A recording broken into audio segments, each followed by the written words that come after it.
Continuing with the outline on the second chapter, the I am and the principle of society, and on the subtopic of the Holy Ghost and the Spirit. In today's video, I want to continue from the previous video where I was speaking about Paul's gifts of the Spirit, which, as I concluded, it's literally translated as supernatural abilities, and it's very possible that he was just speaking about these these supernatural abilities which are currently under research, and they're closer to ESP and some of the things of clairvoyance and order reading and all those sort of things which are coming from altered states of consciousness and the modern research on these items. Now, on the previous video, I spoke about the first gift that he speaks about, which is wisdom, faith, knowledge, and how people coming back from altered states of consciousness, mainly near-death experiences or psychedelics, they say that they sort of quote-unquote downloaded.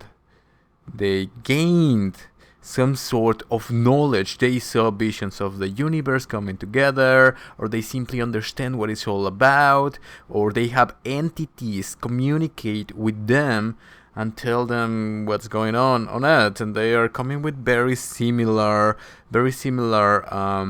conclusions. As I said before, this is one of the themes that is going to repeat over because I speak about it further along the outline in some of the feats that Jesus it mentions this specific theme again, and this theme is all over different religions, different philosophies, and the modern research.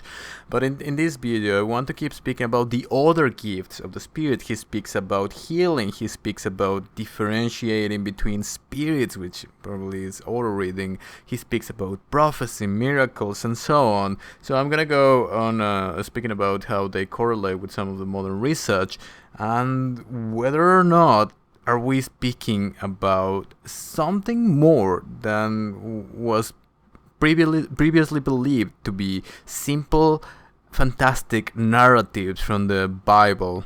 Before I move forward, I would like to remind you that if you want to join the growing discussion on consciousness and would like to be notified on the latest scientific discoveries and theories surrounding this topic and how they connect to ancient mythologies and philosophies, please like the video, subscribe to the channel, as I'll try to upload at least one video per week as I continue with the outline. Paul goes on to speak about the gift of healing. As we know, in Christianity, the theme of healing is very present. Paul could heal, the disciples could heal, Jesus was known as a healer. This sort of spirit healing, of magical healing, of sudden healing. But this is not close to Christianity. Of course, there were some other ascetic figures, and especially in the more primitive or primal or more closer to nature religions, as I made the argument before, like the Native Americans, where they believe in some sort of shamanic healing. This is very present in these cultures also throughout the ceremonies using ayahuasca. We go again into the psychedelic experience. Most of these rituals were done in order to heal. And people feel that they have been healed both physically and emotionally. And now this is a recurrent theme in all the, even going to the point where a lot of people in the psychedelic community call these substances medicine. They call it spiritual medicine, they call it sacred medicine, and so on. The whole process of it is one of healing, both physical and emotional. But at the same time, this is merely here talk, and this is merely the conception and the stories. What evidence do we actually have about this?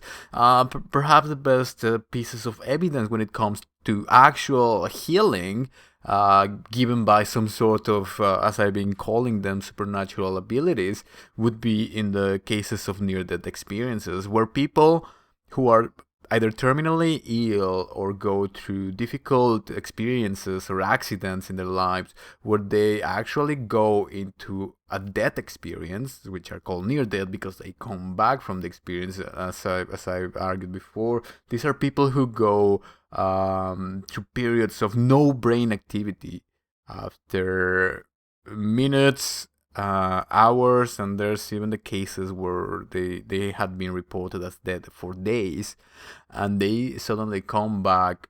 But when they come back, they tell the tale about the experience, these whole mystical experiences, with the same signs, with the same items, with the same message at the core of it. And they all come with the idea that they are creating their own illnesses and that they can heal themselves. And they go on to have what would be called as miraculous healings. People who have terminal diseases, they come back from the experience with the understanding that they can heal their own bodies, that is not their time. They can be healed in any different set of backgrounds or different visions with different. Some people see the Christian narrative play out in themselves. Some others just see beings of light. Some others just feel emotions, but they come with the same message,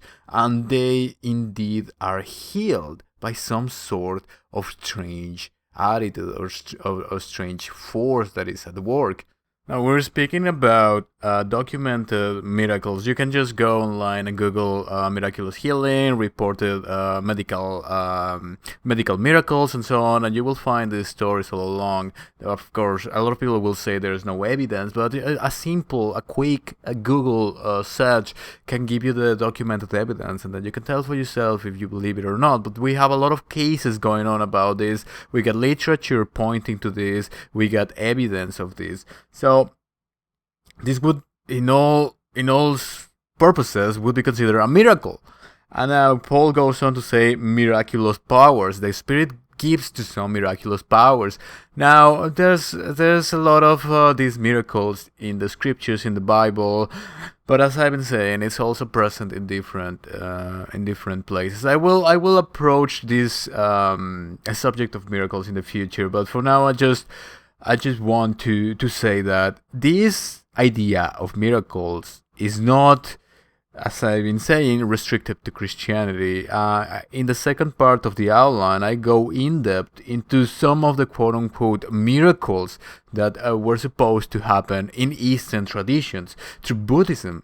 And while in Christianity these miracles come from God, or as we see, the Spirit, and it's just something that God or the Spirit does, in the case of Buddhism, in the case of Eastern traditions, it's mainly through deep concentration, through deep meditation, where the practitioners gain a state of consciousness, where they gain these extra sensory abilities, these extra physical abilities, and the stories go from levitation to traveling through mountains like the wind and so on, things of that nature, which, again, going into the whole research of ESP, we have remote viewing, we have out-of-body experiences, etc. But the point here is that we have two very opposing or traditionally opposing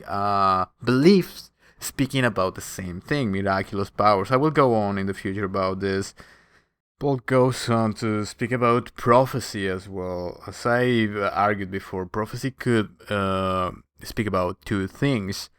One is to speak in some sort of trance-like influence of divinity, to speak clearly about some sort of understanding. But what also is prophecy, as the common understanding of prophecy is to see the future, to see events that are gonna happen in the future. Now, in this, as I've said before, in this study of ESP, we have people who claim themselves to be clairvoyants, who can see the future. They can see visions, mostly through dreams also. People have dreams about the future, and some of these dreams have come true. People who can see these things. We're speaking about clairvoyance, which is a commonly reported experience by some people. Another thing that these clairvoyants, these psychics, these so-called people who have these abilities, these experiences, they say that they can read auras. There's the whole notion about aura reading, where people can see some of the what they call energy, what they call vibes of certain people. They some report colors, some report feelings, and there are different ways where they can see a person. This supposedly the idea behind these whole notions of tarot and these psychics who can see into the future of a person. The core idea is that they get into contact with someone and they can have visions. They can feel things. They can have some sort of intuition, some sort of idea. As I've been saying, this research is still ongoing. This has been deemed a fringe science, admittedly, and perhaps a lot of it is there are a lot of frauds, a lot of people who want to have these experiences, but it's quite complicated to read. But this goes under what is called parapsychology. Well, what we are debating here is whether or not humans have extrasensory capabilities or supernatural capabilities.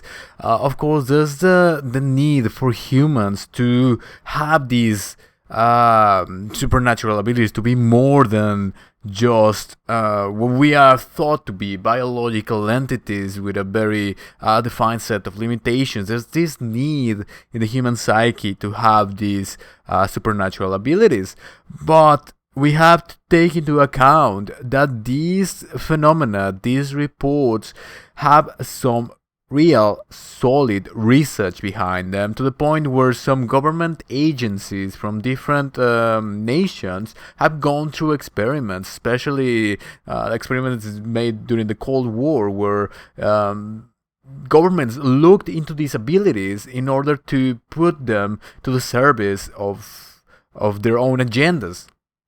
So there have been real studies and real research on remote viewing, on these extrasensory perceptions, where people can get these visions or get these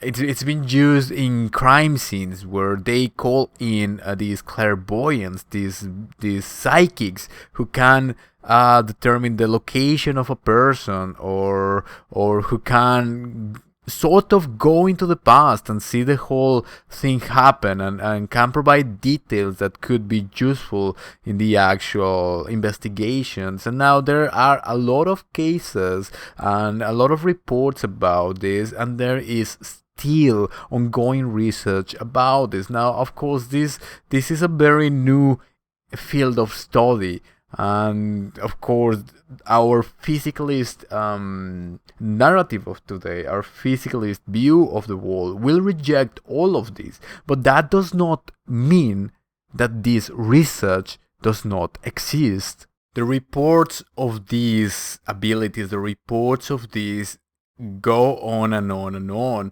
and they are in previous literature, as I've been saying, they were deemed as spiritual experiences or spiritual phenomena, which at the end, as we are seeing, as the research is showing, it's more of the extrasensory perception that humans can develop, as is the conclusion of some of these experiments, which as I've been saying, some of these research has been banned and has been put away from the masses because we still don't know what's at work here. But if we look at it closer, if we look at Paul's gifts of the Spirit, if we look into the oracles of ancient Greece or ancient mythologies, where they would go into these trance-like states, as I've been saying, if we look into the illusion mysteries, where they would ingest some sort of beverage which would give them this very likely a psychedelic experience. We can see the pattern here.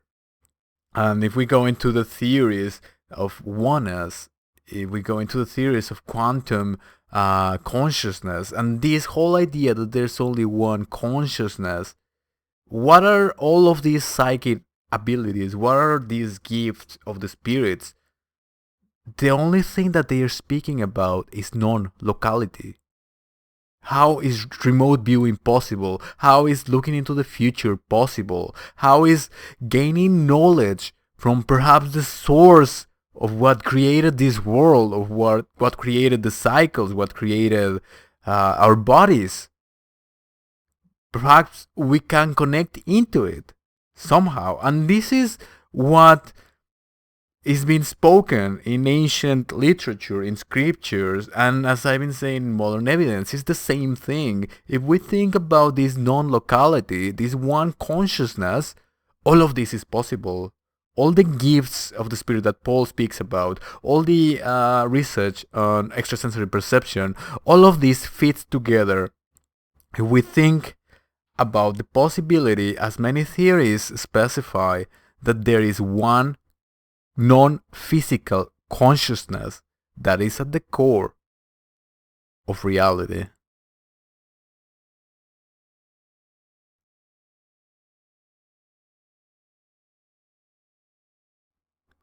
If you're on the path of finding the truth about reality and our purpose as humans on Earth, the information that I have to share concerns you.